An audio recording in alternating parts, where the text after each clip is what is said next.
Hi, my name is Case Jackson. I major in exercise science, and this year I'm working with Professor Lauren Adoloff for SURP 2020. So the purpose of our study was to examine how the exercise routines of UWF students and faculty in the Ushakundu College of Health have changed during the COVID-19 quarantine and social distancing precautions. So this study used an online Qualtrics survey that was administered via email to UKCOH students and faculty. So it's interesting that we saw that the motivation went down and then went back up because the average weekly exercise frequency, how much they worked out in 1 week, went down and then it stayed the same. It didn't increase with motivation, which shows us that maybe motivation and frequency aren't intrinsically linked as we once thought. So finally, we looked at the reasons that people got motivated for exercise, and we looked at the perceptions of their own health.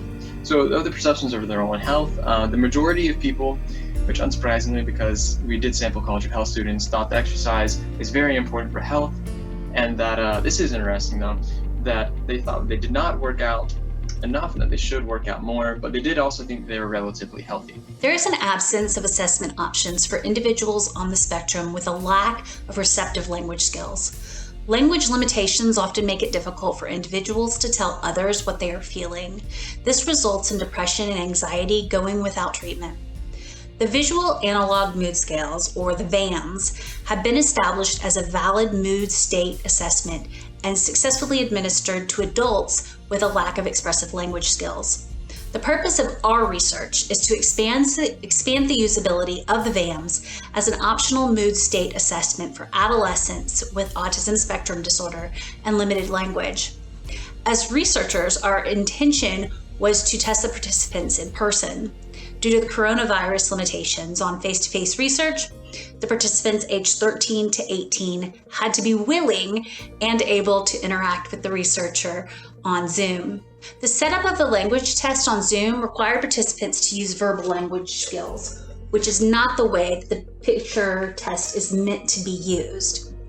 We have requested special permission through UWF to do face-to-face research with a private ABA school in Pensacola.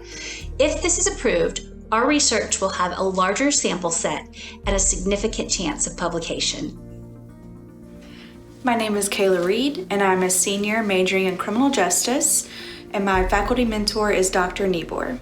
The title of my project is called Pathways for Change: Who is Successful and What Best Practices Are in Place. Therapeutic communities are a model of substance abuse treatment where clients are housed together to run the program, overcome substance abuse, and develop pro-social thoughts and behaviors via the community atmosphere. Clients move through different phases of the program, gaining more responsibility and freedoms as they continue. The purpose of this research is to analyze data regarding a therapeutic community here in Pensacola called Pathways for Change Men's Residential Treatment Program. This program offers an alternative to traditional incarceration that treats an individual as a whole to change antisocial behaviors. The SURP experience has been beneficial to my time at the University of West Florida. I'm appreciative of the Office of Undergraduate Research providing me with information regarding research and professional development.